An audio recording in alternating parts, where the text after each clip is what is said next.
Hello. Welcome to the round one review from a very happy Melbourne supporter. Rock the Casbah. Rock the Casbah. What a weekend of football. Footy is back and it is good. I can't lie. The rule changes might actually be beneficial for the game. Max Gawn can jump, by the way. If you didn't know, best ruckman in the league can actually take a leap. I'm getting ahead of myself. We need to start with the stinker of the round, which was Carlton and Richmond.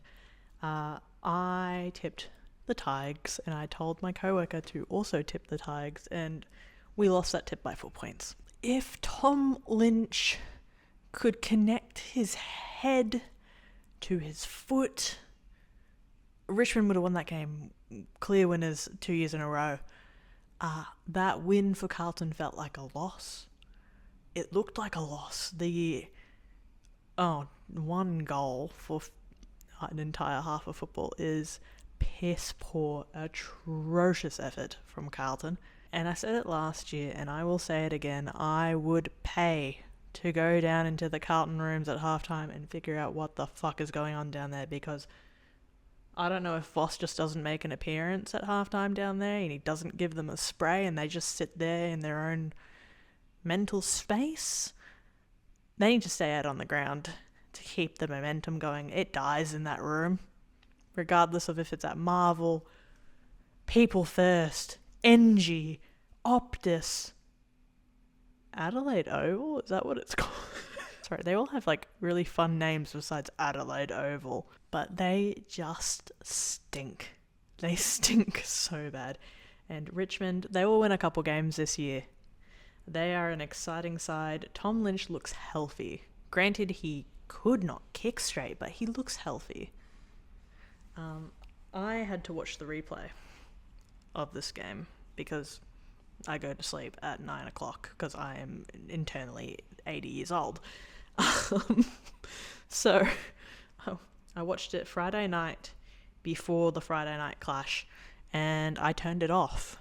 A, I knew the outcome, and B, it was sloppy. I just could not watch it, to be honest with you. That's really all I have to say on that game. So we're going to move on to should have been a cracking game and was just abysmal as well. That was Essendon Hawthorn.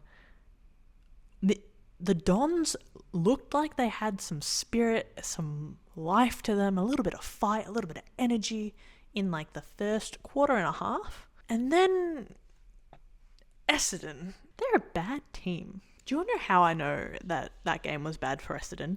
Is when Andrew McGrath, notorious butcher of the defensive 50, is playing really well compared to everyone else. I don't know if he's just gotten better because he's become a captain or what, but Andrew McGrath, historically, is a butcher. Is a horrendous kick outside the defensive 50 and has some piss weak second efforts normally, but he looked like on top of the world in this match. And that is what I would put Essendon's game down to, is if Andrew McGrath looks like the best player you've ever seen, something is wrong. The Hollywood Hawks aren't necessarily back. I just think Essendon are doo-doo dog shit. Hawthorn needed a response to getting smashed, and that was it. They just went out there to get the job done, and Essendon went out there to show face. Moving on to another slaughter, but this one was actually enjoyable to watch, and it was the Western Bulldogs and the GWS Giants. Are the Doggies contenders for the flag? I said it last year. I said last year that the Doggies would, I said they'd make top 4.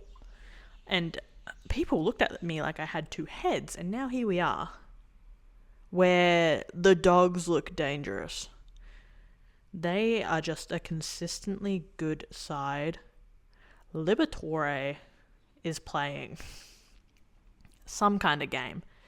And last year he goes, I'm not going to play, I'm not going to beat my dad Tony, his most games for the club. You're on track. You're on track to do it. You look fit. You look great. You look wonderful in the midfield. Just fucking running around. Just don't stop. Don't stop, Tom. And then there's Bont. Oh, they kick it in the forward 50. Who's there? Marcus Bontempelli. Around the body snap. No pressure. Unbelievable. GWS have a do or die next week because of an 81-point walloping by the Dogs. They need to beat St Kilda next week, and if they do not, I reckon their finals are like they are done. Jesse Hogan got shut down. I love Jesse Hogan. And I said it last year as well. If Jesse Hogan isn't kicking 2 free, GWS aren't winning. Guess how many Hulkster kicked? Fucked. It's actually fucked. And Ed Richards is just a beast. The guy just does not stop. This match for the Dogs and the Giants was hyped up as some sort of revenge match from the fucking Amazon Prime documentary about Toby Green and Marcus Bontempelli. It's not a rivalry if you get shit on every time. The Dogs are just the Giants' kryptonite, and that's it. There's some hoodoo there. This is an expected outcome at this point. Freo Geelong. Have you ever seen a bigger choker than Freo? Don't say Carlton. Don't say Melbourne. I was watching that game, I'm like, Jesus Christ.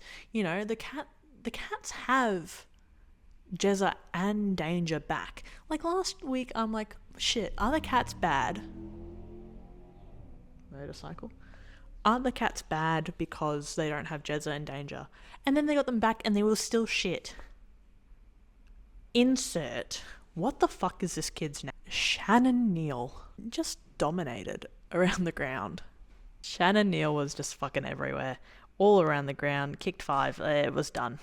The fact that, again, the Dockers, what they kick in the fucking second half? Where's the score worm? Show me the score worm. 4 behinds to 3 goals in the last term.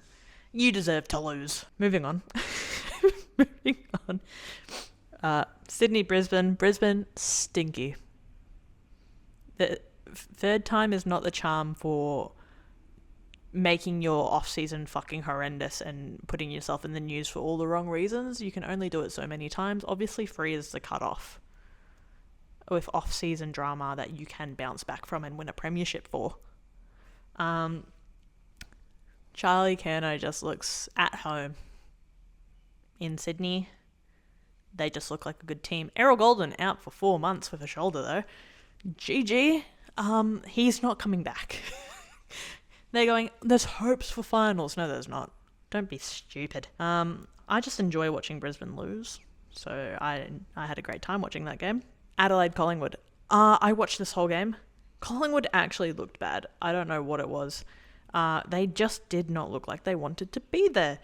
And good guy, Scott Pendlebury, first suspension deserved. That guy should have been suspended years ago for multiple different things that he has done across the board. But he's a good guy, so he gets off of it. He's a, golden child of the AFL. I just like also watching Alex Neil-Bullen play some football. Alex Neil-Bullen is a great footballer. 1-2, 26 disposals, 14 kicks, 12 handballs, 7 marks. I miss him. I miss him at the D's, but he's doing wonders over there at the Crom. Do I think the Crom are contenders? No. Anyway. They'll finish top 8, but I don't think they'll win the flag. Upset number 2. What the fuck did they inject into North Melbourne? I'm at the MCG watching the Melbourne game. First game I've been to in a year. Halftime, I'm like, I'll check the North Melbourne game. What the fuck do you mean that they have shin-boned Port by almost 50 points at Marvel? Unbelievable stuff, really. I was expecting a similar outcome to the Adelaide Collingwood game. I didn't think it'd be that. I had to actually watch highlights to fully comprehend what I had seen on the AFL app. Ever since Melbourne shit on them in that practice match, they have just upward trajectory. Fire under the arse. Clarko might have to lose his job sort of vibe. They have come back from the fucking abyss of hell. And they have a winnable draw in the next few weeks. So North Melbourne might be on the first half of the ladder for a majority of the year. If everything goes their way, it might be the first time in, I think, my lifetime that they will be on that side of the ladder. Literally, I've been on the planet for 23 years. I've never seen North Melbourne above 10th. Don't actually fact check that because I could be wrong. Highlight game. Melbourne St Kilda. I think that was like the first game in a couple of years where I didn't have a fear of losing. Like, it was close. We only won by 13, but I didn't think we were going to squander it in the last minute. I had no fear of that. The last 4 years was put into perspective for me about how I sit in the last quarter, shitting my guts out, heart attack imminent, watching Melbourne play in the last quarter. Excitement. Relaxed. I'm having fun. I'm heckling. Here is footage of me at the game, literally live, yelling to fucking no one, because they're not going to hear me from the wing. I'm just yapping. Come on, Cozzy. Get up, Roo. Run, sharp. Nice, Mother Langford. I had a great time. Max Gawn's the best ruckman to ever exist. Jacob Van Ruin has finally come to. I've been saying it for fucking years. That kid is going to be a star. He just needs to lead. We need to kick to advantage and we will be fine. And everyone's going, no, he's shit. He's like another Wiedemann. Fuck you. Fuck you. That kid is a star. Dead-eye dick. Only missed one goal because it was a touched, rushed behind. He took it out of the ruck. Put it on his boot. It went straight, just not high enough. That kid. And every time they played Rock the Casbah, it got louder. I swear it got louder. Or maybe I was just getting louder because I was excited. Because we played some exciting footy. I won't lie to you. I got out of my chair when Latrell Pickett kicked that goal. I had prime vision from the wing. I got up. The hands went in the air. I screamed. And then I immediately sat down because I was so embarrassed. I remembered I wasn't in my home and I was actually in public. We are exciting. We're a fun football club. I don't have that dread anymore. And it feels good. Do I think we're going to beat Freo and Optus? No. Just because it's a lot of young kids going into state and the young boys of the AFL not statistically, they can be weird when they go into state. Let's just put it that way. I'm just going to hope that we have a good game next week. But I will be living this up. I will be living up this win against St Kilda for the whole year. That was a revenge match for me personally. I took that personally. They took that personally. Rock the Casbah. And then Gold Coast, West Coast. West Coast, to their credit, did not get smashed by 100. They had a little bit of fight to them, and that was quite pleasant to watch, actually. Gold Coast had a couple fumbles due to some West Coast pressure. It didn't matter. The game was over at half-time, but still. Concerns for McAndrew, though. He is on track to have a Barry Hall-style brain fade. The guy kept getting into biffs. Tiffs, biffs, whatever you want to call them. Little spot fires during the game and at the end of quarters. I think it was the end of the third quarter. He got into a fight in the goal square and they went their separate ways. And he's still going. And Christian Petrarca is telling him to back off. And McAndrew almost throat pushes him away.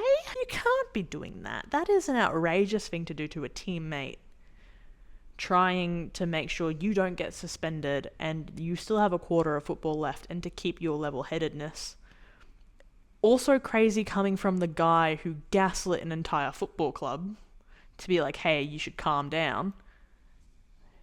Again, yeah, Track had a fucking outstanding performance too, and it really does shit me up the wall that he's playing well. But we all knew he was going to play well. He's a great player. He just pretended to be shit to get out of there. And by there, I mean Melbourne. And we're better off. Sorry. Yeah, look, Gold Coast West Coast is a bit of a nothing game. It happened, we knew the outcome. It's really just a miracle that West Coast put in enough effort to not get smashed. Like Port. Every other game besides the first game and the last game were probably the worst. Every game from Thursday to Melbourne St Kilda was a phenomenal match of football, and everything is so fast paced it is actually exciting to watch. It would help if the umpires knew the fucking rules. Don't get me started, actually. I'm just so happy. Thinking about that win has rejuvenated something in me. I fear. I'm excited for Stephen King's Demons. The King era has begun. There weren't too many individual highlights, I fear, and I think that it's just because it is a faster paced game. There's not as many moments to shine, unless you're Latrell Pickett or Jai Cully. Anyway, it's just good to have footy back. Let's just be real. It's just great to have footy back, and go D's. I'll see you all next week.